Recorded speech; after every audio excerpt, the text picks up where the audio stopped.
ready for some football. I don't know about you.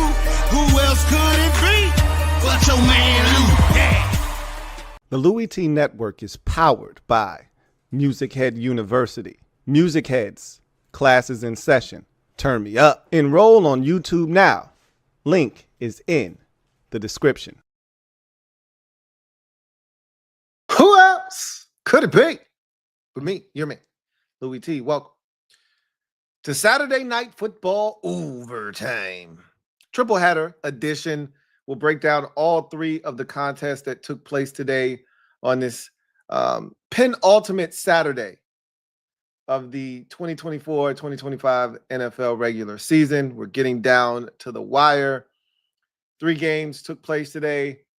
We'll knock them down in the order in which they took place. I don't want to spend too much time on the first game.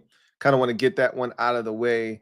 I probably should go in reverse order and start with the game that we just watched first and then kind of work our way back. Because honestly, the Patriots getting throttled at home by the Chargers, not a surprise to anyone that had watched either one of those two teams this season. The Patriots stink.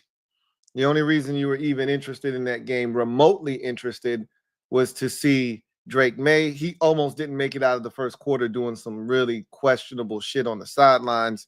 Glad he was able to come back. Thought he was concussed, but luckily he was able to finish the game. I actually didn't finish the game because they were getting beat so badly, but that's nor here nor there. Let's start with the game we just watched because we had 2 really good endings. And this was sort of a makeup for Wednesday's Christmas debacle. Neither one of those games were remotely any good. And the NFL owed us a huge solid. And they gave us a couple of gems today. 2 out of 3 ain't bad, as a wise man once said. So let's talk about what happened in these games. So let's start with the one we just watched. 13-9 win for the Los Angeles Rams, who are now 10-6 on the season. They did not clinch the NFC West with this win, but as they said multiple times during the telecast, if certain games go their way tomorrow, they can clinch based off of strength of victory. I don't know how that works, so I'm not going to even sit here and pretend to try to explain that to you. But at the bottom, they had a list of about 5 teams that if they won, they needed like 2.5. So 2 wins and a tie out of those 5 teams. If those teams win, they can clinch before that game even takes place next week. So I think looking at the list of teams they had down there, I'm not quite sure who the 5 teams are. Only like 2 or 3 of them stuck out to me, but because my team was down there as one of the teams they needed to win. And I think I seen Cleveland and some other, 3 other teams. I think Minnesota might have been one of them as well. If it does go in that way, the Rams can clinch. And, I actually think that would be for the best. I think I want, as the final game of week 18, the final game of the 2024 NFL regular season, I want that to be Vikings and Lions. I don't want Rams, Seahawks to get in the way of what I think has a chance to be a really good game. The Rams haven't scored 20 points in 2 weeks. They went from scoring, 44 against the Bills to did they even score a touchdown? Did anybody score a touchdown in that game Thursday night a couple weeks ago when it was raining? I think what did they win that game? 9-6 or something. I don't know. But they went from doing that shit, and then what they did tonight, 13-9. I don't want to see that shit. Seattle just scored 3. The Rams just scored 13. I don't want to watch that shit next week, personally. Hey, let that play out at 4:25, 4:05 on Sunday next week. Let me get Lions and Vikings for the division and the right to call yourself the number 1 seed in the NFC. Let me get that on, Sunday Night Football, 8:20 next weekend to end the season off the right way, right? That's personally my stance. So I would prefer it if the Rams just clinched tomorrow, because teams like Washington and Minnesota and the teams that they need to win, I'm rooting for the Colts to lose. I'm rooting for, because I want to see Cincinnati in the playoffs. They're one of the best 7 teams in the AFC. We've been saying that all year long. Unfortunately, and we'll get to them here in a second, but I think most of us as fans want to see them in. If you're an AFC team, you don't want the Cincinnati Bengals in the playoffs. You don't want Joe Burrow in the playoffs. But I do. As a fan, I do. I want him in. So we'll get to that. But not really a lot to see here in terms of the Rams. Outside of the second quarter, they really didn't do much in this game. This was a scoreless first quarter. It was scoreless for much of the second quarter. Then the Rams kind of caught fire at the end of the first half, scored a touchdown, was able to get the ball back once more and score again to end the first half, and we're up 10-0 at halftime. But really, the Cardinals had their opportunities in this game. They were the ones kind of moving the football. They couldn't convert on the fourth down. They made a few mistakes that allowed the Rams to kind of keep this thing neutral when it felt like the Cardinals were the ones dominating this game. The Cardinals had the football for basically the entire third quarter. 12 minutes, I think they said 12 minutes and like 38 seconds of the third quarter clock. The Cardinals had the football. So the Arizona Cardinals really, I felt like, dominated this game. You know, if you watch the first half, they were moving the ball successfully at times. They just couldn't finish off drives. They made some mistakes, just like we saw at the very end. I was having a conversation with my buddy about Kyler Murray because, you know, Rio brought up a tweet. We were talking about it, the Commanders Kings, about the tweet that was going viral about Kyler Murray being allowed to stink it up in the 4 o'clock hour in anonymity. Nobody's really paying attention. So he gets a pass.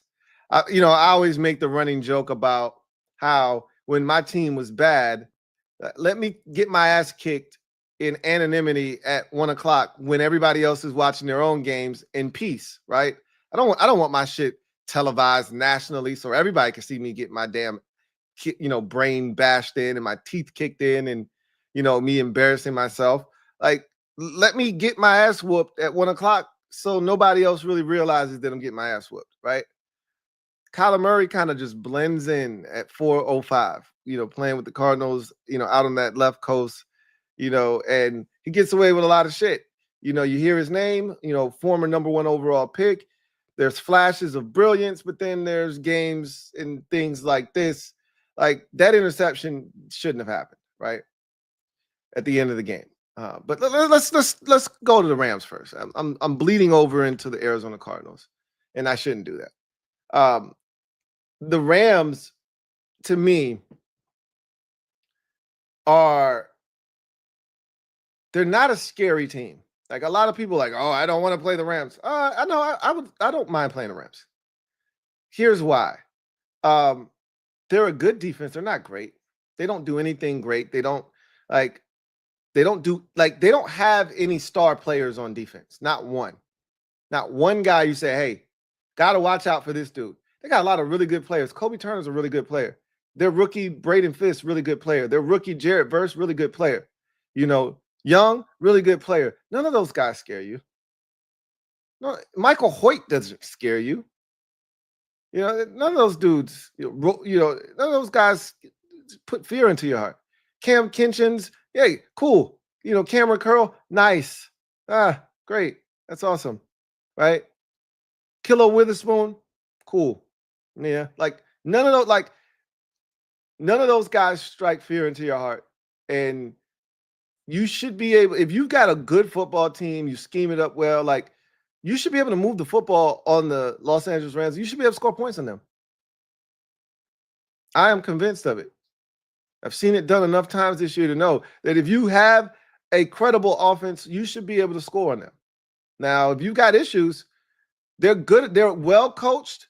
and they're good enough to stop you from scoring a boatload of points. But as we saw with the Bills, they couldn't stop them. As we saw when they played Detroit, they held them down, but when it was time for them to get the stops at the end of the game, they couldn't stop them. And that's all the way back in week 1, right? Going a ways back there. But and there's other games, when they needed to stop against Green Bay, they held Green Bay down for most of that game, but when they needed to stop late, they couldn't get it. And I surmise that, and they couldn't get a stop here. Like, they got the stop ultimately that's on Kyler Murray, if you ask me. But they needed to stop, and they really couldn't get it. It took a fluky play and a really poor throw from Kyler Murray, a rush throw unnecessarily, I may add, from Kyler Murray to get that football bouncing off the helmet of a guy that they had no answers for, Trey McBride. And don't feel bad if you're the Rams. Nobody has an answer for Trey McBride these days. But it's not a great offense. Stafford is cool. And, here's the thing. Don't let Stafford get into a rhythm and let him get hot. Once he gets going and then you get Puka Nacua going and Cooper Kupp and, they start spreading around, now you're in trouble. But if you don't let Matthew Stafford get into a rhythm, you can hold them down offensively. Then, defensively, as I just mentioned, they don't really move the needle. So no one's afraid of the Rams. No one's afraid of any team in that division. Whoever wins that division, and it feels like it's the Rams division to lose right now. But whomever wins that division looks like food in the first round of the playoffs. I'm just telling you right now. I'd much rather play whoever wins that division than play Tampa Bay, who I think is ultimately going to win the NFC South. I'd much rather play the winner of the NFC West than the winner of the NFC South, which is probably going to be Tampa Bay, but it could be Atlanta. Who knows? We'll see. But if Stafford gets hot and he turns back the clock and goes Detroit on your ass, then you could be in a little bit of trouble. We've seen that, and he did that against Buffalo a few weeks back, and that's when they're tough. That's when they're a tough out. But they should have lost this game. The Rams should have lost this game, but again, let's get to the Cardinals, who now dropped to 7-9 on the season. It's been a roller coaster ride for the Cardinals this year. They've had their ups, they've had their downs. At one point, they were 6-4 leading this division. Then they got extremely cold, couldn't buy a win. And they've been in a lot of close games, but they don't know how to win them. And I think it starts with Kyler Murray. Had Minnesota on the ropes, let them off the hook. I think they did beat Miami, if I'm not mistaken, in a very close game. But it was very similar to the Minnesota game that they didn't win. Had Carolina. You can't lose games to teams like Carolina, but they lost to Carolina just a week ago. They find themselves in these positions quite often. And usually they don't find themselves on the right side of these types of games. And this was another example of that. And they just make too many mistakes. And when I say they, I'm talking about Kyler Murray, but I'm just going to say they because I want to make it a general statement about their team. They don't make enough plays defensively, but it's really on Kyler Murray. He makes too many mistakes in these types of situations. And I've always said this about Kyler Murray. He reminds me a lot of Eli Manning in this regard. Kyler Murray doesn't want to be hit. He's very tiny. He doesn't like contact. So if he's not near out of bounds, if he can't slide and get down, he's going to throw the football and duck out of the way. We used to call it the Eli Manning no-look pass. And that interception he threw to Trey McBride, the Rams came with all-out pressure, and he panicked for no reason. He could have just stood back there, waited for McBride to turn his head around, and then throw him a 99-mile-an-hour fastball just like he did, put it on the money, and it would have been a touchdown. Instead, he panics. He's backpedaling. The pressure isn't even there yet, but he anticipates it. So he's already in hyperdrive mode, panicking because he doesn't want to get touched. And so instead of him waiting, he throws that thing way before he needed to. Doesn't throw it accurately to boot. It hits McBride in the head, right? As he's turning around, skips off his helmet, goes in the air, and it's picked off by Kilo Witherspoon. And it's those types of plays from Kyler Murray where you go, bro, just calm the hell down. What's wrong with you? Right? And there are throws like that throughout. Like, he will make a throw. There's a throw to Trey McBride on the out route on a third down where you go, man, that is some elite shit, man. He's coming out of the break, turns his head around, and the ball is out where only McBride can get it. Strong hands by McBride to pull it in, and you're like, Kyler, that's some good shit, man. There's another play where he's rolling to his left. Zay Flowers is on the sidelines, and he throws it to Zay Flowers on the move to his left. You know, it's only Kyler Murray can do. Not many guys I've seen do this. Kyler Murray did this on the Hail Mary to the DeAndre Hopkins against the Bills, where he's rolling to his left, stops, turns, plants all in one motion, and then lets it rip. Not many guys can do that. You know, most guys need a little bit of time to set up shop when they're running to their left, stop, readjust themselves, set up, and then throw the football. He can just run, jump, stop, throw, like all in one fluid motion. And he kind of did that throwing the ball to Zay Flowers, and it was perfectly placed, right? Got there before the safety could come over and hit him and dislodge the football. And it's throws like that that you go, man, Kyler Murray's so talented. But in the same vein, he doesn't want to get hit. So you get those balls like Marlon Harrison Jr. is running across the field on a dig route. He's open, and Murray throws it behind him. You know, kind of throws it low and behind him. You're like, bro, what the F? Like, come on, man. Can't miss that, right? And then the interception at the end, you scratch your head because it was so unnecessary. If you just relax, hang tight, bro. Hang tight. It's a first down play, you know, first and foremost. So if you don't like it, if you're not sure, you can even throw it away. Like, you had 3 more downs. You had 2 timeouts. You had everything in front of you. You panic. You throw it off the man's helmet. Like, and that's the thing with Murray. Sometimes he throws it where the receiver is instead of where he's going. There are times where he anticipates beautifully. And then there are times where you're like, bro, your receiver is running that way. Why would you throw it behind him? And so that was one of those times where he threw it where McBride was instead of where he was going. He knew the route. Murray is a head scratcher. That interception he threw late in the game against Carolina, it's a head scratcher. You go, bro, I can't win with this type of incompetence. And that's the thing with Kyler Murray is you're not sure. And he plays well against the Rams, which is why I picked the Arizona Cardinals to win this game, because he plays well against the Los Angeles Rams, better against the Rams than any other team in the division. He usually plays well against them. And he had every opportunity to win the game tonight, and they couldn't get it done. Every opportunity. And, you know, the extra point that was blocked loomed large. Obviously, they weren't thinking about an extra point. Even if it was 13-10, they would have still been in that same exact position because you weren't settling for the field goal. You were trying to win the game there. So that didn't change anything. It would have only been come into question had they gotten to 4th down and had to settle for a field goal, which they wouldn't have been able to because they were down 4. That's when we would have said, man, that extra point sure would have come in handy. But he turned it over on a 1st and goal from like the 5-yard line. There's no excuse for that. None. But that's Kyler Murray in a nutshell.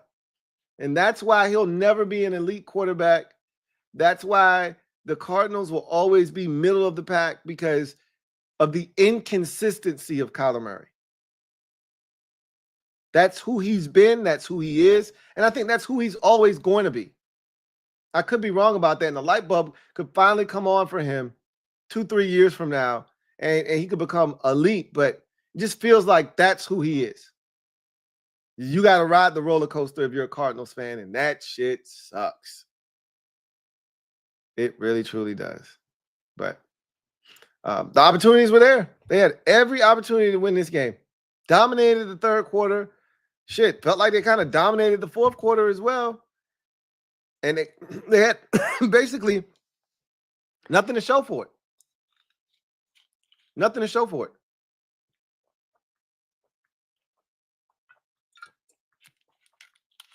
You basically dominated the third quarter and you had 6 whole points to show for it. 6 points. Make it make sense, you know? But, I mean, it is what it is. At the end of the day, they weren't meant to win this game. The Cardinals just simply weren't meant to win this game, and the Rams were. And so Rams get it done, 13-9, get to 10-6. And I think there's a good chance that they clinch this division tomorrow. I think there's a really good chance that a lot of those games that they need to go in their favor will go in their favor ultimately, and they will ultimately win that division before we even get to Week 18. But we'll see. We'll see what happens tomorrow. That was the game we just watched. Really good finish with the Ahkello Witherspoon interception there late. Wasn't a great game necessarily from a scoring standpoint, but I was entertained. But I know that 13-9 isn't for everyone. I figured that out very quickly. 13-9, not for everyone. But that game before that one, that was for everybody.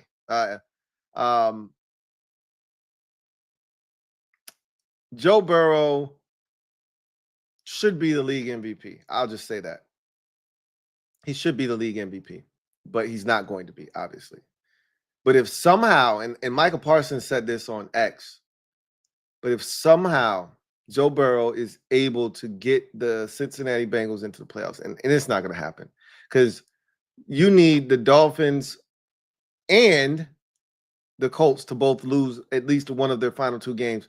And I don't see either one of those teams losing both of their games, to be honest with you. The Colts have the Giants and the Jaguars, and the Dolphins have the Browns and the Jets. Both teams should win both of those games. But again, the Colts are a mess. You don't know what Colts team is going to show up. And same could be said for the Dolphins. Tua might not even play on Sunday. But at the end of the day, Cincinnati, all of that doesn't matter if they didn't take care of business. And they win a thriller 30-24 in overtime. And there's so many different ways to go about this game. Let's start with Cincinnati and the late game execution or lack thereof by Zach Taylor at the end of this ball game in regulation. So one of my biggest pet peeves with Zach Taylor, and I talked about this in the Super Bowl year in 2021, and I didn't think he was a particularly good coach back then, and he took him to the Super Bowl. So after that, I just shut up. And I just left it alone because, you know, you got Joe Burrow, you got Jamar Chase, you got all that talent. Luan Maruno's doing a tremendous job with the defense. It'll mask some deficiencies you may have with your head coach in game management situations. So I just shut up. But one of my biggest issues with Zach Taylor, you know, in 2020 and 2021 in particular, when they went to the Super Bowl, was his game management. He was awful in that regard. And I remember the Titans game that they won when the Titans, if I'm not mistaken, in 21, were they the number 1 seed? They might have been the number 1 seed.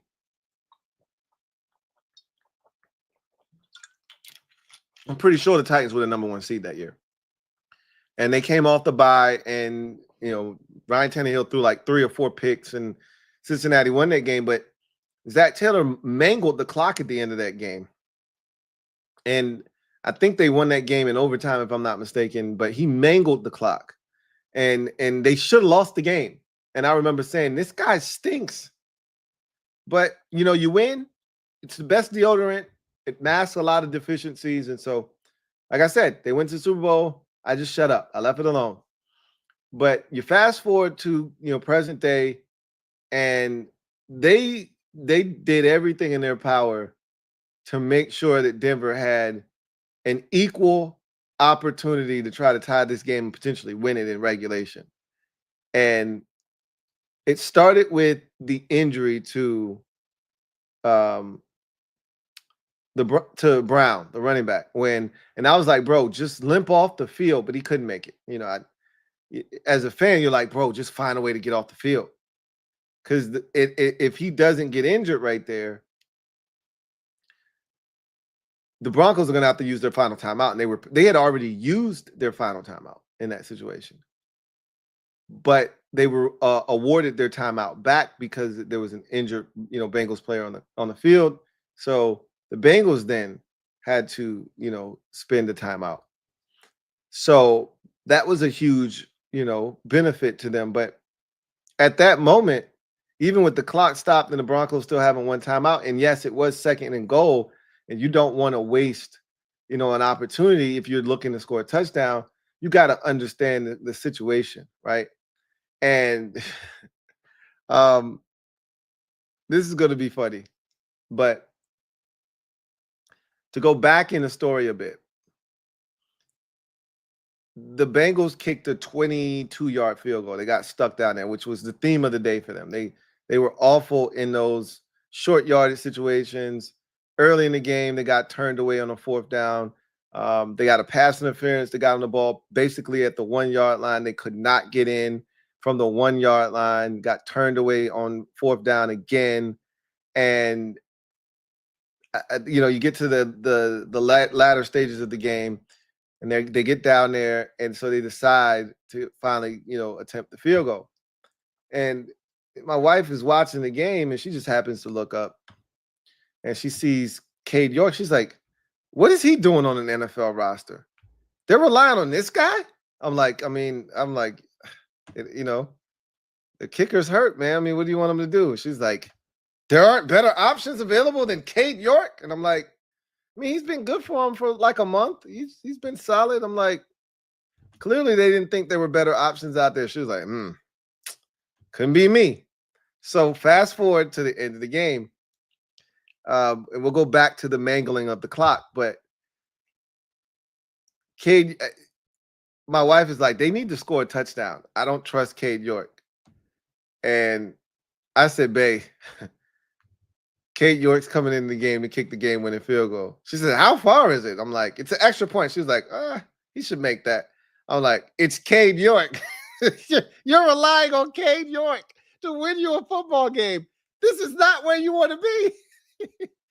And so, sure enough, he doinks the upright in overtime. And I thought they were going to lose the game at that point, to be honest with you. Like, that's a momentum crusher. But the Broncos couldn't do anything in overtime. Nothing. They had it twice, and I don't even think they got a first down on either one of their overtime possessions. But anyway, back to regulation. After Brown got injured on that 1st and goal run down to, I think, the 1-yard line, if you were smart, the next play should have been either like a centering of the football or a run to the running back. But even that's too dicey for me. Just center the football, right? The Broncos will use their 3rd and final timeout. Then you do it again, like you take a knee right in the middle, right?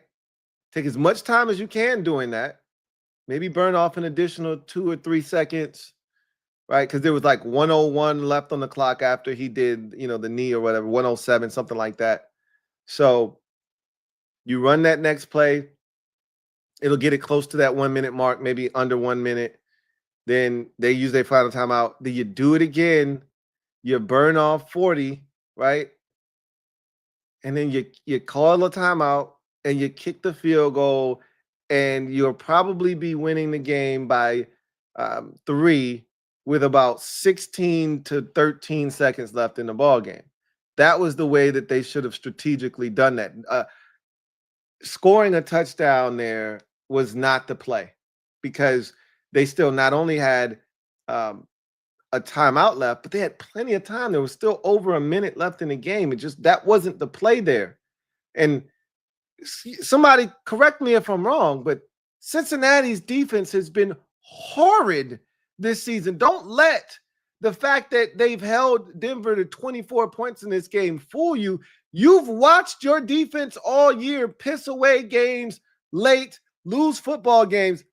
Why in the hell would you think they were going to show up at the biggest moment of the game and stop them from going down and winning the game? How many games have you lost this season because your defense was incapable of getting a stop? And you really thought they were going to stop Denver from getting the touchdown? And you're lucky they didn't go for 2. Because initially, They were going to go for 2, and then I don't know why Sean Payton changed his mind, but they ultimately decided, you know what?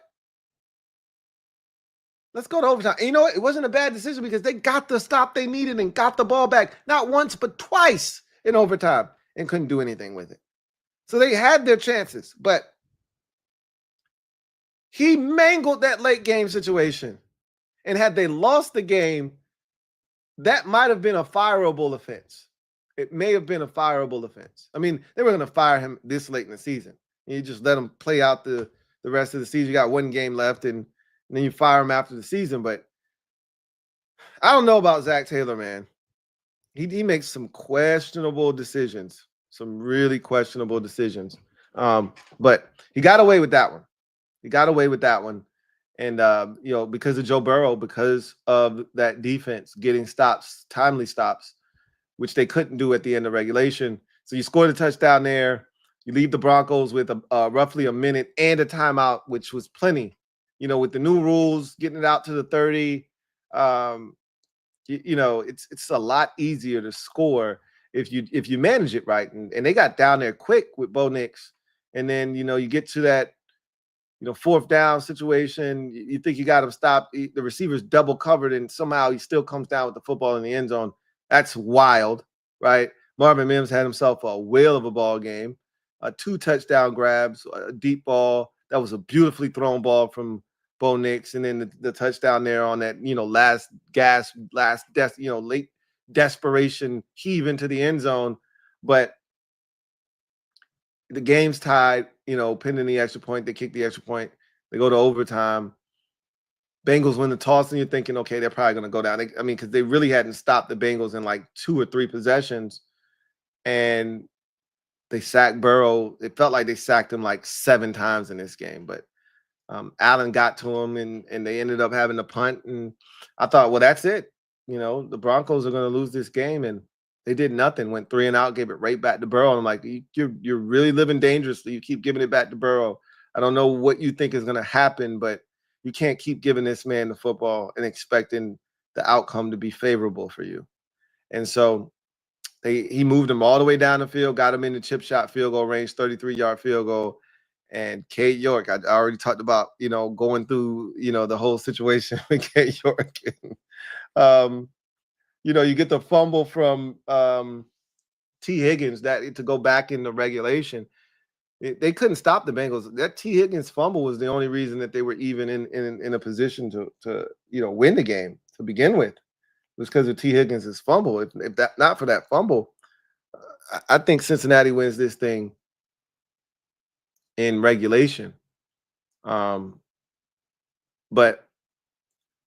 that's no here nor there. York misses the field goal, bangs it. And at that point, I thought they were going to lose the game. And like I said, the Broncos literally went 3 and out, gave it right back to Cincinnati. So they really didn't have that much time run off. They still had 2 timeouts left. So everything was still at their disposal. And Joe calmly, cool, calm and collected, takes him down the field. The dime to T. Higgins, who was just spectacular. I don't know if you guys caught this at the end, but Jamar Chase after the game said, if that's T's last game in Cincinnati, he went out with a bang. He said, but, I can't say that it is or not, but if it is, he killed it, right? Obviously, T. Higgins, 3 touchdowns, the game winner, obviously, the big catch to set up the game winner.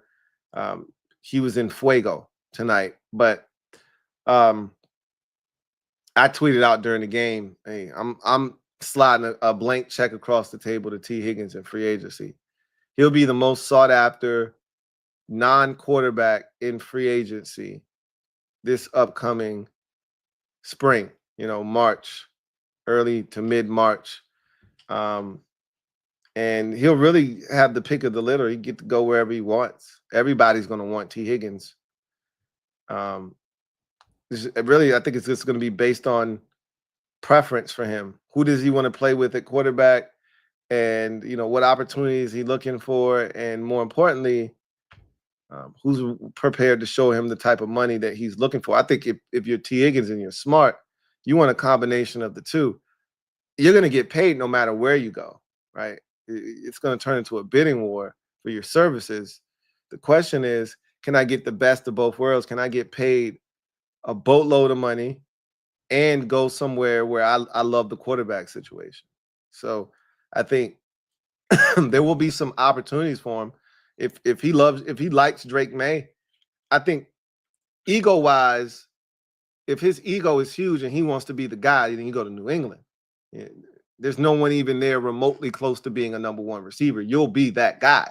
And they've got the most money available of any team cap-wise in the NFL going into next season, and so or into the next league year. So money is no object for New England. They desperately wanted a receiver. They tried to get Brandon Ayuk, and he said, "I don't want to go there." So that fell through. So they're willing to spend to get Drake Maye a viable target. If his ego jumps in there, New England would be the destination. Got a young quarterback. You'll be the number one guy, no questions asked, and you'll get paid a boatload of money. But if you want to go somewhere where you have a chance to win immediately, then you don't want to go to New England. You're looking for a team with a quarterback. You're looking for a team that more likely than not, maybe made the playoffs the year before, whatever.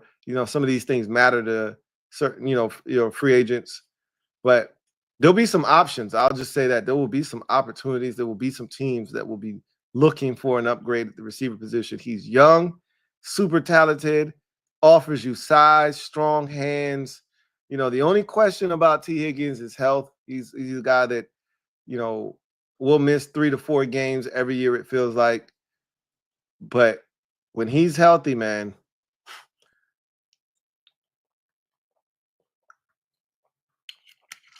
he's a difference maker. I think he's an elite 2. But in his mind, he's probably a 1. And I think he could be a back end of the league 1. But I think his best status is an elite top of the league number 2.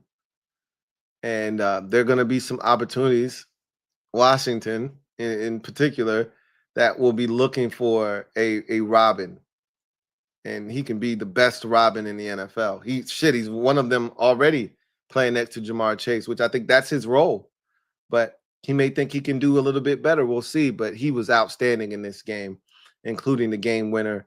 The catch to set that up was just ridiculous. But that's Joe Burrow, too. Like, just dot net throw. Joe was incredible again. I thought I saw a stat that was mind-boggling. And I could be wrong about this, but I swear I saw that Joe Burrow now has thrown for 3 or more touchdowns in now 8 straight games. If that is true, what in the hell are we talking about here? This guy should be the league MVP. But again, the MVP is not an individual award on its own. It is an individual and / team award. And people seem to, lose sight of that. Like, it's supposed to be an individual award, but it's really an individual and team award. If your team isn't good, but you're the best player in the league, they're not giving you the MVP. Your team has to be really good because you're really good. That's how you win the MVP. And Joe Burrow is the best player in the NFL. That's what the MVP award should be. There's just the best player in the league. Calvin Johnson was the best player in the league in like 2019, maybe it was 2021, whatever, 2017, whatever that year was, where he almost had 2,000 yards receiving and the Lions sucked and they won like 5 games. He's the best player in the league. He should have been league MVP, but he wasn't because his team sucked ass. But that's what the MVP trophy is supposed to be. Joe Burrow deserves to be the MVP of the league. He was ridiculous again. Zach Taylor sucks. But luckily enough for him, Cade York sucks. But luckily enough for him, the Broncos didn't have enough juice offensively late to get it done. And Joe Burrow was able to bail him out numerous times. Joe Burrow literally took them on 3 separate game-winning drives, right?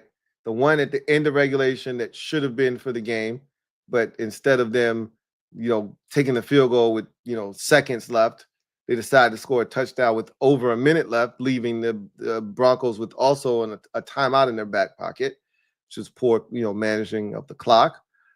He took them down in overtime, got him in the chip shot field goal range, only for Cade York to doink the upright and miss, and then took him down ultimately and said, let me do this shit myself, and threw the touchdown pass to T. Higgins.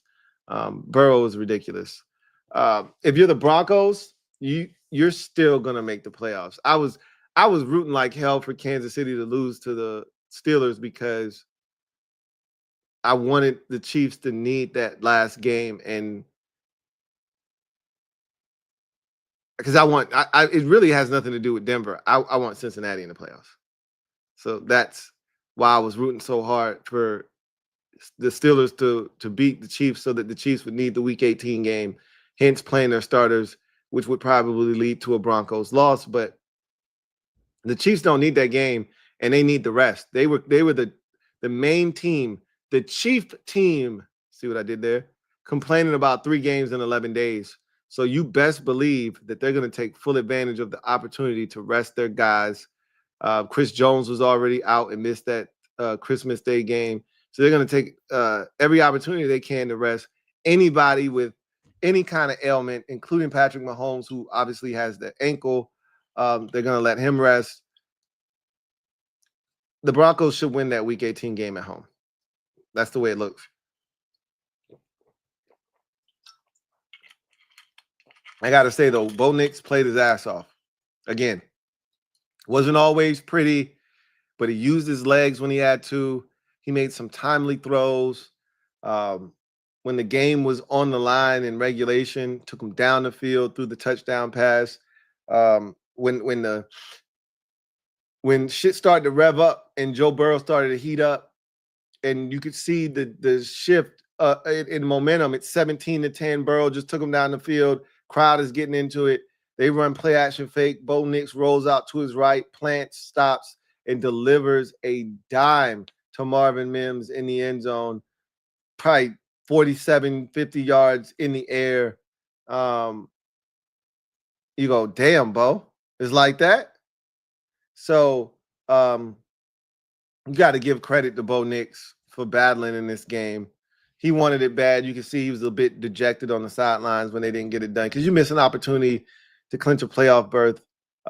It stings, but everything they want is right in front of them in Week 18. Take care of business at home against a Chiefs team that really doesn't have anything to play for. They've already locked up the number 1 overall seed in the AFC. So even if starters play to start the game, I don't think starters will be playing to finish that game. So again, just take advantage of being at home, being the more desperate team, and getting it done at home next week. But should they not get it done, it opens up a world of opportunities for other teams. But you got to take care of business first in week number 17 before we can talk about Week 18 for teams like Miami and Indianapolis. But Cincinnati did what they needed to do. It was good to see Jaleel McLaughlin back because, to me, he gives them that explosiveness that they lack when he's not in the lineup. Estime he's not a speed guy. Javonte isn't a speed guy, and so those two are more physical backs. You need a guy that at any moment's notice can break one for 65 yards and a touchdown. That's who Jaleel McLaughlin is. So it was good to see him back. He had a really solid game. Like I said, Bo did a really good job of distributing the football, made some really good throws. And he kept them in the game, gave them a shot. He really did. I thought the defense, they made some timely plays, man. Couple of 4th down stops with their back up against the wall. Obviously, the forcing a fumble of T. Higgins in a crucial spot in the game. Getting a stop in overtime, I thought was huge. I thought that was going to give them an opportunity to win the game. But as fate would have it, they went 3 and out, gave it right back to Joe, and Joe was ready to do those boys, but Cade York clearly was not. So it was a hell of a football game. A lot of fun. It felt like playoff football. That felt like a playoff game, and it really was for both teams. Denver trying to get in, and Cincinnati desperately trying to stay alive. And so that felt like playoff football, and it did not disappoint. It lived up to everything you're looking for in a Saturday contest late in the season, Week 17. That was beautiful. 30-24 overtime victory for the Cincinnati Bengals, who are now 8-8. This was a team we left for dead at 4-8 a month ago. There's no shot, no chance in hell that they were making the playoffs at 4-8. They were pretty much done. They had a loss, and I want to say that loss was to who? It was to somebody in a game where it was the Pittsburgh, that Steelers game at home. They lose that game. What was it? 44-38, I believe. And you're like, well, that was the one, right? That was the one you had to have at home. You blew it. It's over. And since then, they've just rattled off victory after victory after victory. I think they've won now, 4 out of 5 here? I think we left them for dead at 4-7, I think was their record after the loss to Pittsburgh. I think they were either 4-7 going into that game, and they dropped them at 4-8, or they were 4-6 and they needed to win. That dropped them to 4-7, whatever the case may be. I think they were 5-7 and they lost that game. And they dropped them to 5-8 because they've won 3 straight. Beat Dallas, beat Cleveland last week, and then beat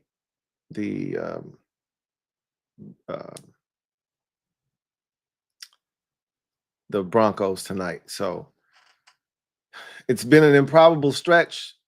They continue to keep their playoff hopes alive, but they're going to need a ton of help. But that was the first order of business, finding a way to beat the team that's in front of you that you're trying to take a playoff spot from in the Denver Broncos, and they got that done. Hell of a football game. Broncos still control the outcome of their season. Just win next week. Simple as that.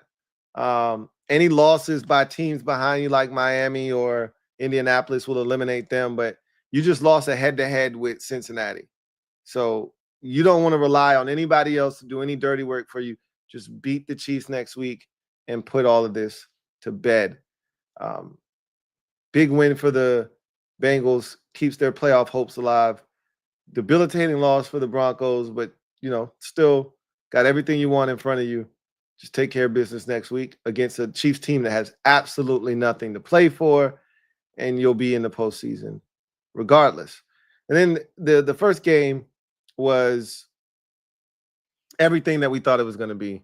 So total ass kicking, total domination by the Chargers. What that end up being? 40-7, right? If I'm not mistaken. Let's see if that was the score. I'm pretty sure that was the score in that game, 40-7. But yeah, 40-7. It just got progressively worse in that game. It never felt competitive. It felt like the Chargers were the superior team, and all they had to do was just not make mistakes, and they would win this game comfortably. And they, for the most part, did. They moved out of the way. They let the Patriots make all the mistakes. Had a good drive going.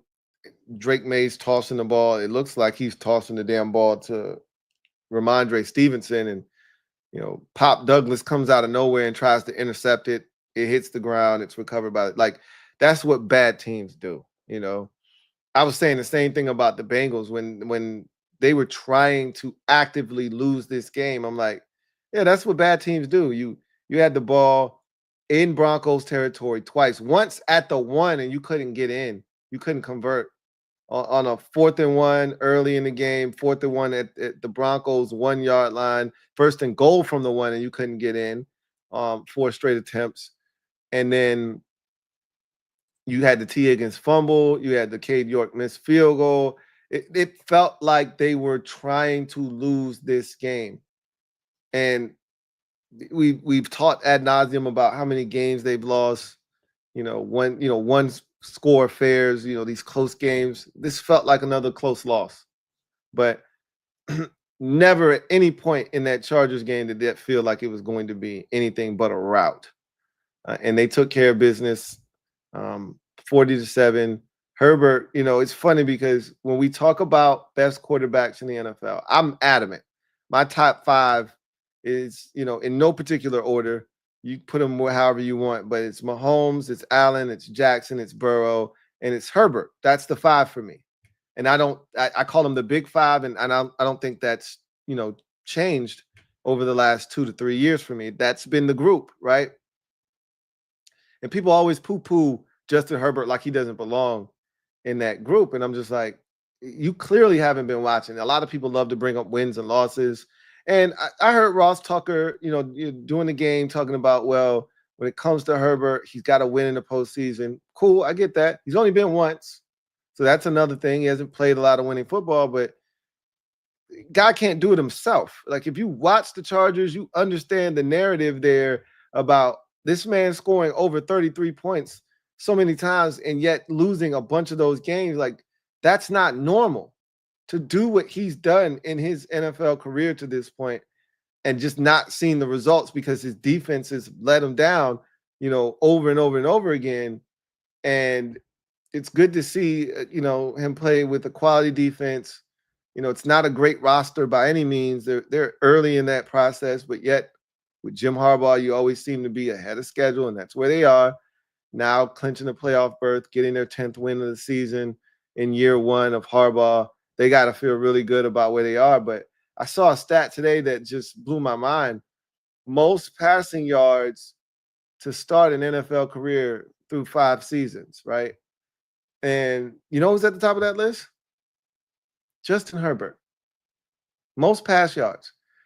And again, I don't want to hear no garbage time bullshit because that ain't what he was doing.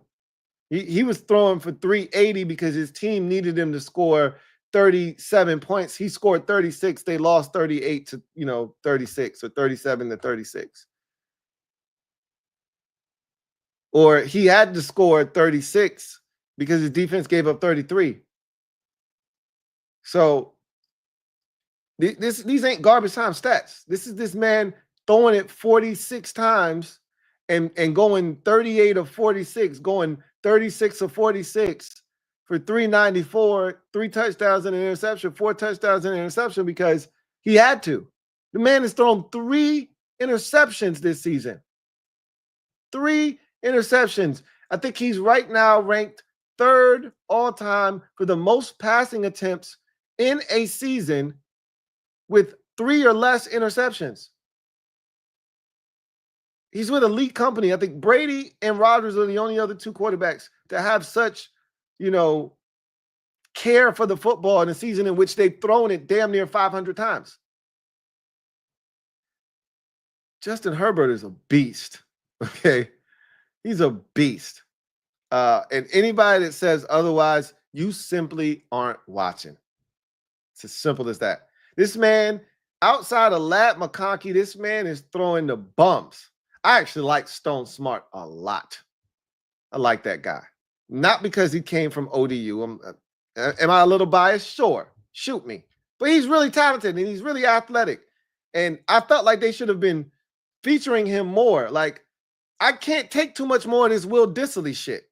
You throw one more tight end screen to win Will Dissly, I might have to punch somebody in the face. But all jokes aside, he's got a rookie in Ladd McConkey who's tearing shit up. But outside of that, you got a former former first-round pick wide receiver who routinely drops the football in Johnston. You got a guy that is really solid in Palmer, Josh Palmer, but he's hit or miss, right? He could have 8 catches. He could have no catches. And that could be from a lack of targets, or it could be from, just really didn't do anything in this particular game, right? He has the highest drop rate amongst receivers this season. That's what he's dealing with. And if you watch the beginning of this game, McConkey had a drop, which is uncharacteristic of him, but he had a drop. Johnston had a drop. What's new, right? And this is the shit he deals with. And yet, still one of the best quarterbacks in football. So he went out, did what he needed to do. The defense did what they were supposed to do against an inferior Patriots football team. And they throttled those guys 40-7. Good to see J.K. Dobbins back. He makes a huge difference. Their offense is night and day different when the run game is a part of the fold. And that only happens when J.K. Dobbins is back there. You don't get that from Kamani Vidal. You don't get that from Gus Edwards. You don't get that from Hassan Haskins. You only get that from J.K. Dobbins. So that, and I think they need to feature Darius Davis. I liken him. They're not the same player. I think Kevontae Turpin is a little bit more explosive and dynamic, but they're very similar in that you got to find ways for this guy to be more involved. And Darius Davis is a problem. You don't have a lot of speed. You don't have a lot of dynamic weapons outside of Ladd McConkey. You should be trying to feature Darius Davis as much as you can. That's a hell of a catch he made in the end zone. It's the second week in a row he's made a really good touchdown grab. That one was spectacular. He caught both ends of the football, survived the ground. Like, that's a hell of a catch. Had the punt return called back for a touchdown. Like, that dude's dynamic, man. Loved him coming out of TCU. Wanted my Commanders to draft him. You got to find ways for him to touch it. You see what the Broncos are doing with Marvin Mims? They put him in the backfield. They toss it to him. They throw him wide receiver screens. They get him involved. Stretch the field vertically with him. I don't understand why the Chargers aren't doing that with Darius Davis. And maybe I'm missing something, and maybe he's not capable of doing all of those things. I just like him with the ball in his hands. Shit, I try to get him the ball a little bit more than what they do right now. But that's just me, right?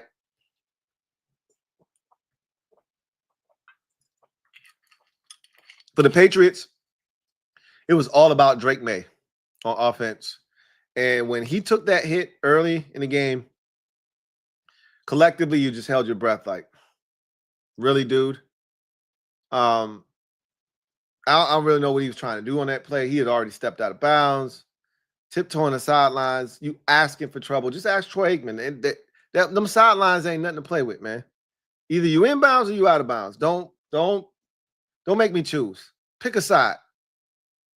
All right? Pick a side. Caleb Williams does that shit, and he's trying to get himself hurt. Like, bro, get out of bounds. What are you doing? And I understand Drake Maye want to try to get the first down. Bro, get your ass. It's the first damn possession of the game. It's the first quarter. Get your monkey ass out of bounds, okay? He almost took a shot that removed him from the football game. He had to go through concussion protocol. Luckily, he was cleared and was able to return back to the game. But no, don't do that. There's just nothing on offense, man. It's tough. Watching him have to throw the, Butte and Hunter Henry, who isn't bad, but Austin Hooper, like, he ain't even a Hooper no more. I mean, Jalen Polk and Javon Baker. I mean, it's bad. It's just it's not a lot there, man. But he makes the best of his situation. I think he's played well this year, given the circumstances. My biggest issue with him right now is he just turns it over too much. Every game I expect him to make one or two decisions where I go, yeah, Drake, no, don't do that. And this game was no different, This game was no different. So he's gonna turn it over, but I like him a lot. I think he's got a bright future. I think this is gonna turn out to be one of the better draft classes of quarterbacks that we've seen, and we still haven't seen JJ McCarthy yet, who lit it up in that one preseason game that was super impressive. All of the guys that have played this year, though, have had moments. Even Spencer Rattler, which I don't think he's a starter in this league, but he wasn't a first-round pick either, right? 6 guys went in the first round, and of the 6 guys, 5 of them have started games now. And right now we can say 4 of them look like legit NFL starters. and Caleb Williams, Jaden Daniels, Bo Nix, and Drake Maye. So, and then Michael Penix, I have no reason to believe he won't be really good. I have no reason to believe that. So, they got to get him some talent, which is why we've already heard rumors of them being willing to back up the Brinks truck for T. Higgins. And I get it. Like, they need somebody out there bad. And what you really don't want to do is draft a rookie receiver and ask him to be the guy. You would prefer to get a veteran in there that can help with Drake Maye's development. But you may have to. I mean, they're going to have a pretty high draft choice. And if, they think the Arizona kid is worthy of that pick, then they may have to do that, right? If I'm New England, I'm exploring all options, tackle included, right? Got to protect your investment. But we'll see. We'll see what happens. But yikes. I'll just say that. That one got ugly in the second half.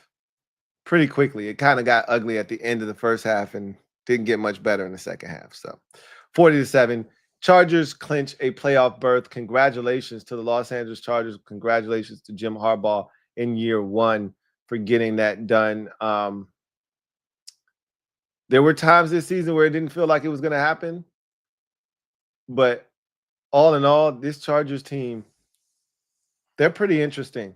And, they're a pretty interesting team. To me, in the AFC, they epitomize styles make fights. There are certain teams, and I think Ross Tucker hit it right on the head. He said they could beat Pittsburgh. They've already gone to Pittsburgh and lost, but they're capable of beating the Steelers. The Ravens are probably going to win that division. So they don't want any parts of the Ravens. They don't want any parts of the Bills, but they can handle the Texans. And so that 5 seed, that's something that they should be going after with aggressiveness, pure aggression. You're hoping that Cincinnati or the Steelers lose in Week 18 to Cincinnati. Obviously, they needed Cincinnati to win this week so that they give themselves a fighting chance next week to need that game and play with the same type of veracity that they did today. Well, mission accomplished there. They need the Steelers to lose next week. They need to win. And if they can get to that 5 seed, I can see the Chargers winning the game and making a little bit of noise in the postseason. Herbert still doesn't have a playoff victory yet. He could get it. He could definitely get it. So anyway, I digress. Let's get to a couple of ads real quick. We'll go one ad and then we'll come back, get to some comments, get to another ad, get to some more comments, and then we'll get out of here. All right. So let's jump into our first one.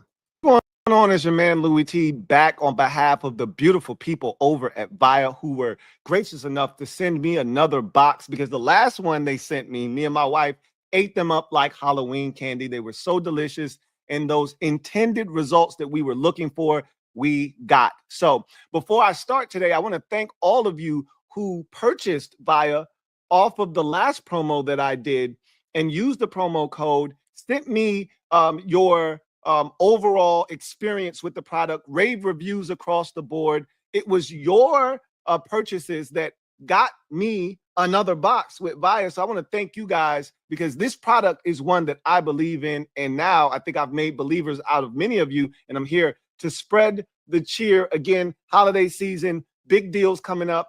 Via's got a couple of them on their site. So I'm going to talk to you about those in a second. But before we do that, I want to actually talk to you about some of the products that they've sent and how I enjoy these products and what they all bring to the table. So let's. So the 3 products you see in front of you right now are all THC free. So no buzz here. All of these have intended effects. And usually when you look for certain products, you want to see what they do because they have certain effects. And so I can speak to this first one here, Flow State, is one that I actually used today, right? This is something that helps with focus. I got a lot going on. I need to lock in. This Flow State right here helps me get that job done. All right. So then this one here is Revive. You know, a lot of times if I go to the gym and I come back and I just want to relax or I've had a long day, this is the one that I take here to help me kind of simmer down a bit. And then this one right here is Zen. And this is one that, like my wife, for instance, sometimes has trouble sleeping. And so pop one of these puppies, lights out, baby. And it works like a charm, not looking for the buzz, but looking for some Z's. This will get the job done for you. Now, you go to these right here. These 4 are the ones that they've sent that all have some sort of THC in them. The ones on the end here, this one is called Cloud9. This one here is High Love. Those 2 have 5 milligrams of THC. Now, the beauty of Via is you can go from 0 milligrams, as I've showed you some, products that have no THC in them, all the way to 100 milligrams. If you're trying to go to the moon, if you're trying to go to Mars or Jupiter, you get 100 milligrams, right? 50 milligrams, whatever is to your preference. But for me, I don't need much, right? 5 milligrams gets the job done. These 2 in the middle here, Elevate and Dreams, as you can see, they say microdose on them, 2 milligrams. So you don't need as much with those, right? Or in terms of how much you're taking. If you don't want a lot of THC, but you just want a little THC, these microdoses help you here in that regard. And so you can kind of tailor it to whatever you're looking for. It's cuffing season. Y'all know what time it is. A lot of babies get produced around this time of the year. Enter in my friend High Love, right? That's that guy right there. Me and my wife enjoy this one a lot, maybe a little too much, right? That has all kinds of aphrodisiacs in it. It works. Trust me.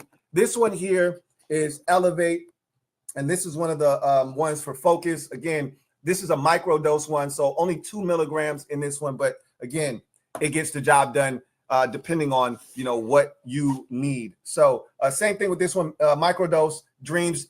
We had this one last time in the 5 milligram. Works like a charm. You're feeling good and you're getting good sleep all at the same time. And then last but not least, one of my favorites, Cloud9. If I just want to mellow out, I just want to chill. I just want to watch some TV, feel a buzz, feel good. This is what I'm taking right here. 5 milligrams of this. If one's not enough for you, you need maybe 10. You can take 2 of these, or you can just buy the 10 milligram dosage, 20 milligram if you need to go up even more. And they've got so many more products, right? This is just a small sample size of what they provided for me. And I advocate for all of them. They all work in different ways, and you can tailor your experience with these hemp-based products to your liking. I myself don't need a ton, okay? But for some of you who may be a little bit more seasoned in this environment and space, you may need a little bit more. They can take care of you if you need more, if you need less, or you need no THC. Obviously, they're products for you as well. So you know what it is. You see up above the bit.ly link for me with this product. Use that link, and that'll help them know that I sent you. Promo code Louis T, get you 15% off right now, site-wide. You can get up to 25% off on the entire site for Via. And with specific items and bundles, you may get 50% off. Okay. But if that is all, if that whole ad is over, okay, if that whole sale is done, you get there by the time you've seen this ad and this read, and they're no longer having that site-wide sale, and there are no bundles that are up to 50% off, you can still use this promo code Louis T, and you will get 15% off of your purchase on the Via website. So make sure you're taking advantage of this opportunity. A lot of great products here. This is one of the best products I've ever endorsed. So with that said, happy holidays and get you some buyer. All right, so let's get to the comment section. And for those of you who don't know how this works, really simple. Use the hashtag LouisTLive to have your comment read on the air if it is pertinent and time permits. Can't assure you that we'll be able to get to your comment, but that's going to give you a shot. But the only way to ensure that we get to your comment is to use the super chat function. Not only does that allow you to have your comment read and reacted to on the air, it also allows you to jump straight to the front of the line to ensure that that gets done. So no matter what time we have left on the show, you super chat, that comment is going to be read and reacted to. So with that said, let's get into the evening, and shout out to King of the Bluegrass Stand Up. You are the newest member of the MOBB mob. You know what to do. Show King of the Bluegrass some love. Welcome him with open arms. Welcome to the squad. I think you might have just upgraded, but whatever the case may be, glad to have you on board, King of the Bluegrass. Welcome to the MOBB. LT, thank you for the super chat. Greatly appreciate you. LT, were you present after the loss? Were you present? I don't remember hearing from you. You kept talking about you moving the goalpost back, LT. Who writes, losing to Philly in the playoffs would be better cinema. What happened to sweeping? You asked me a lot of questions about what happens when we sweep y'all. What happened to that? Let's talk about that. You want to talk about the playoffs now. Playoffs? We talking regular season right now. We ain't talking about the playoffs right now. We ain't worried about y'all. We just beat y'all. We just dusted y'all ass off. Get out of here. We worry about the Atlanta Falcons now. You worry about the Dallas Cowboys. You do that.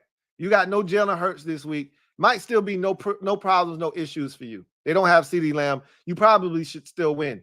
But don't come talking to me about the playoffs. We just beat y'all. Get out of here. 5 touchdown passes on your quote-unquote number one defense with 5 turnovers. Out of my way, as my son says, out of my way. Get out of here. Chris and Pip, been a member for 12 months. Who writes, Penix got engaged to a fine sister right before our game. I saw that. I saw the Falcons retweet that out. I liked the post. He says, I'm worried a little now. We know they act up when that happens, but we got 5.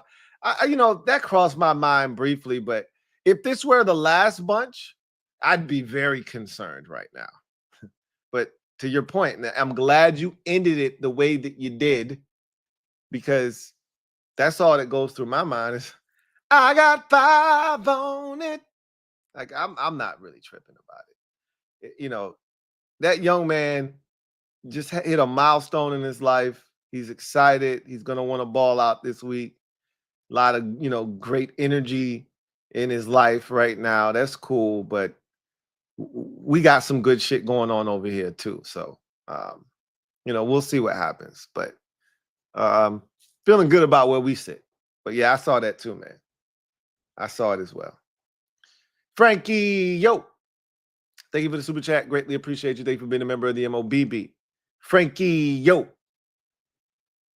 Right. The new mustache couldn't disguise the fact that Cade York still sucks. I knew when I saw him walk on the field, it was a sure miss. I literally told my wife, they probably should get even closer. She was like, how long is it? I'm like, it's 33 yards, an extra point, essentially. She's like, he should make that. I'm like, it's Cade York, bae. She was like, you're right. She's like, he still should make it. I'm like, in my mind, I said, there's no chance he's making this kick. Cade York sucks. Oh, man. I actually felt bad for him. I did. I felt bad for him. When he missed, he knew he missed, too. He kicked that shit, and as soon as he kicked it, he put his hands on the little straps. You got the helmets now with the straps where you press the button and you can pull it up to tighten it, or you press the button to slacken it up. As soon as he kicked that shit, he pressed the buttons and then he grabbed it and he just pulled it down and he stopped it right there. And he just like, oh, man, I can't believe I just missed. He's like, yeah, I just kicked my way out of the NFL. That's a big spot. Saturday, only game in town. everybody's watching. Joe Burrow should be the MVP. They're fighting their guts out to try to get in the playoffs. And here your ass go missing a damn chip shot, 33-yard field goal. Yeah, your shit is over, bro. You got cut from the Commanders in week 1 because you missed 2 kicks in that game. And this was your last opportunity to prove, no, I can do this. I'm an NFL kicker. He's going to probably end up in the USFL or whatever, UFL, and maybe over in Canada or some shit. I don't know. But this felt like a last-ditch effort for him, and he blew it. But, yeah, he does stink. Hey, Scotty. Thank you for the super sticker. Greatly appreciate you. Thank you for being a member of the MOBB. Really appreciate you. Thank you for the super sticker. Hey, Scotty. All right. So, let's get to the comment section. Before we do that, let's go inside the odds, brought to you by BetUS, and then we'll come back on the other side, and then we'll get to the rest of the comments. Inside the odds.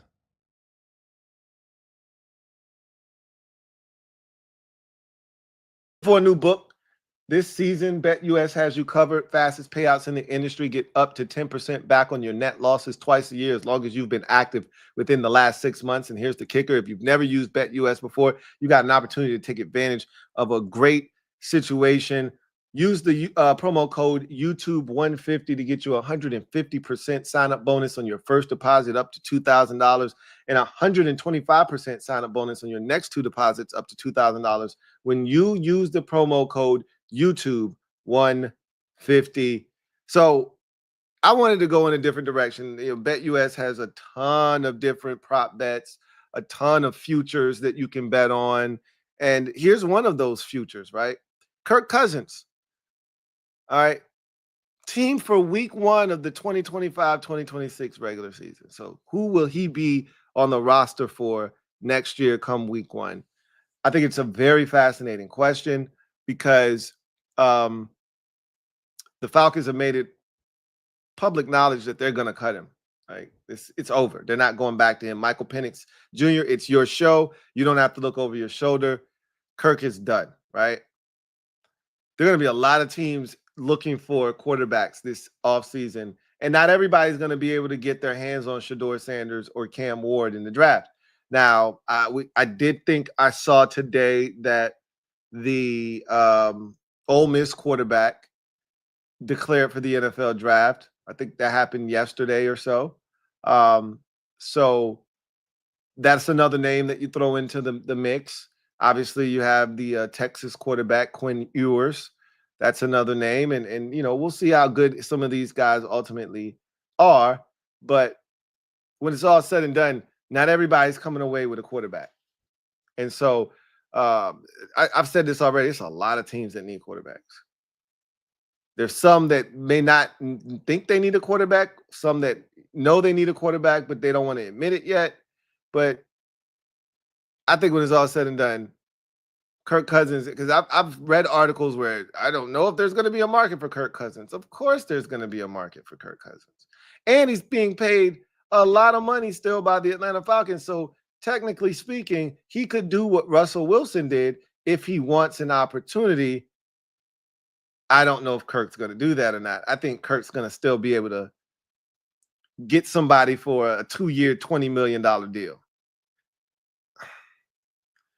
If I were teams that, wanted Kirk Cousins, I'd do what the Steelers did with Russell Wilson. Like, hey, you got to come over here for some vet minimum money. But Kirk might. The way Kirk's finessed the system, I could see him getting somebody for a 2-year, $20 million deal. I really could. But you see the odds, they're in order of the teams with the best odds.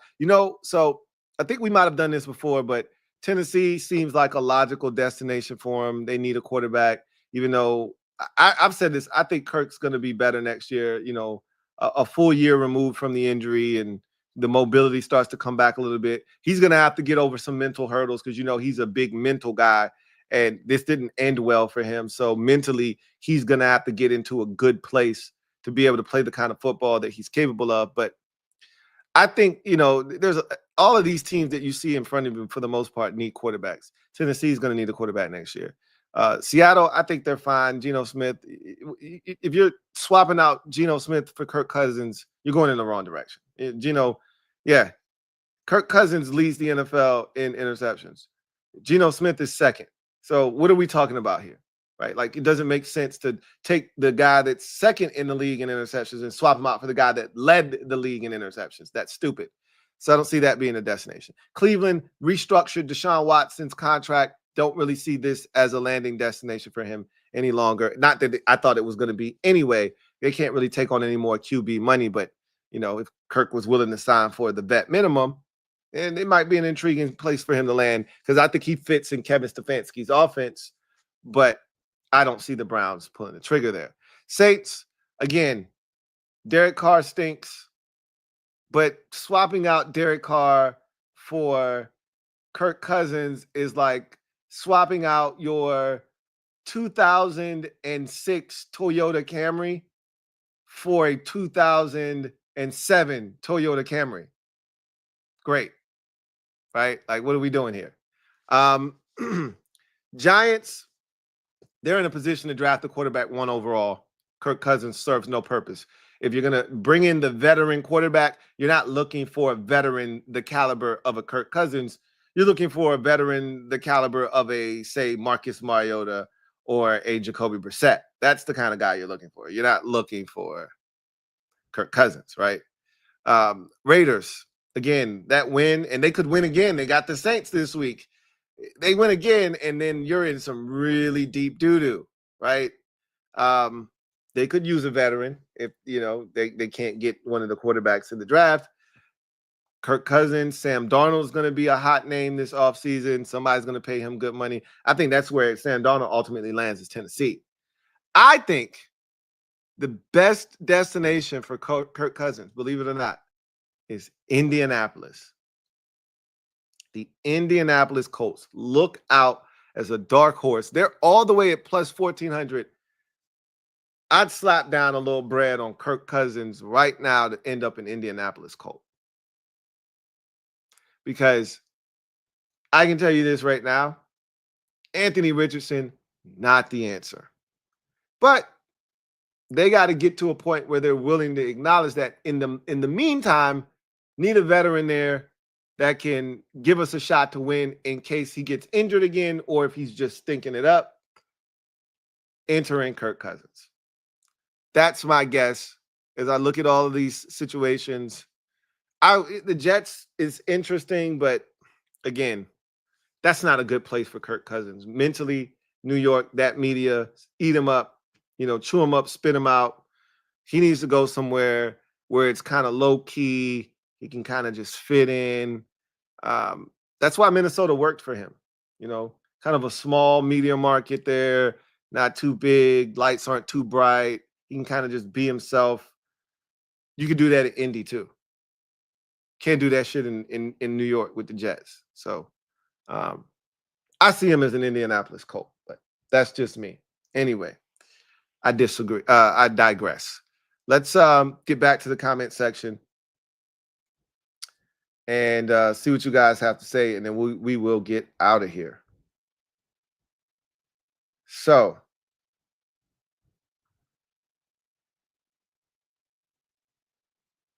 let's see. Niners fan says, "Hey Lou, Chris Sims released a 16-minute." Yep, I started it. I'm halfway through it. I was watching it in between the game action. So when it would go on commercial, I would turn on the interview with him and Chris Sims, and I got through about 8 minutes of it. So I'm halfway home on that thing.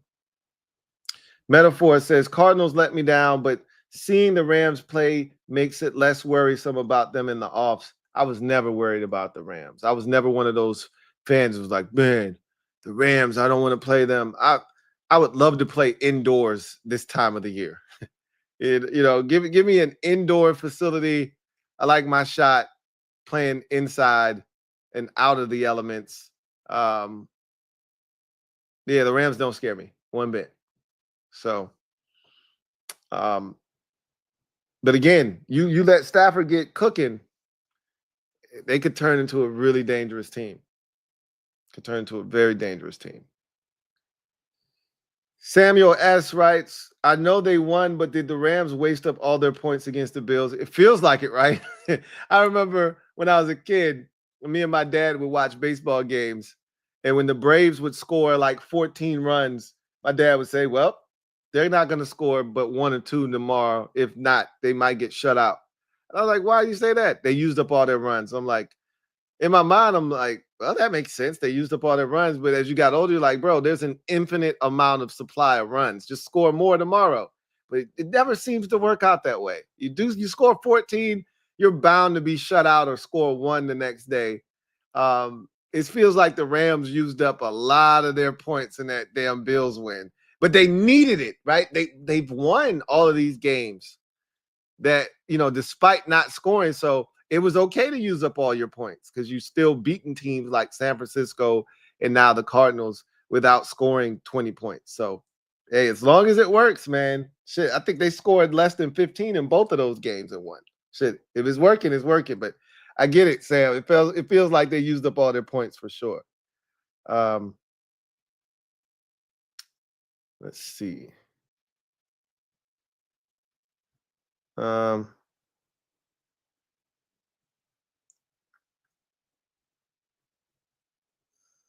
See if there's anything else in here. DCJ says, I'm not sold on Marvin Harrison Jr. He plays more like a possession receiver than a dynamic elite wide receiver that can take over games. Maybe early still, but I don't see the speed to separate. Well, these were all questions about him coming out of Ohio State. Like, he is who he is. I think he's perfectly fine. You put an elite corner on him, and no, I don't think he's going to separate. Like when Christian Gonzalez was on him when they played the Patriots, I made the comment that Ross Tucker was doing a game for CBS, and Ross Tucker was like, yo, they got to stop throwing the ball when he's locked up man-to-man against Gonzalez. He can't separate.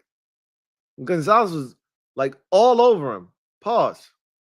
And I was like saying the same thing as I'm watching the game, like, yo, he's not open. It's just quit it. And that might be who he is, but he's still capable of making plays. And like, will he live up to his draft status? We don't know. Like, I don't know if he'll ever look like Malik Neighbors or some of these other guys that have been dynamic number ones, but he'll be really good. I have no doubts about that. He'll be really good. But is he going to be on that level where you go, yo, I definitely see why they spent the top 5 pick on him? He may not. He may not be. And I get that. I get where you're coming from. I understand where you're coming from. I really do.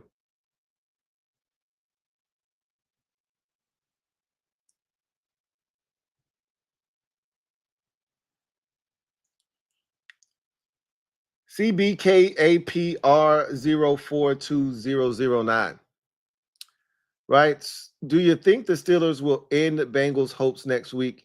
And which team will win the last playoff berth in the AFC? Man, that's tough because the Bengals are going to have to go on the road to beat the Pittsburgh Steelers. The Steelers are reeling right now. I mean, they're pointing fingers at each other. I don't know if you heard Cam Hayward after the game. He didn't throw like a direct shot, but it was a sub, right? 10 guys doing their job, 1 guy not doing their job. Like, it was a sub. Don't know who he was talking about in particular, but he was talking about somebody, clearly. And other players were, not happy after the game. So we'll see what kind of shape the Steelers are in. Can they get their act together, win that game, kind of get some momentum going back in their favor going into the postseason? But they can still win the division. Like, it's not out of the realm of possibility that they could win the division. The Ravens do play the Browns, and, the Ravens did lose to them earlier this season, so anything's possible, but it feels like the Steelers are going to be a wild card team at this point. Can they beat Cincinnati? Yeah, they could definitely end Cincinnati's playoff hopes. Cincinnati needs a lot, right, to happen, but they got to win first. That's the first and most important domino is they got to win.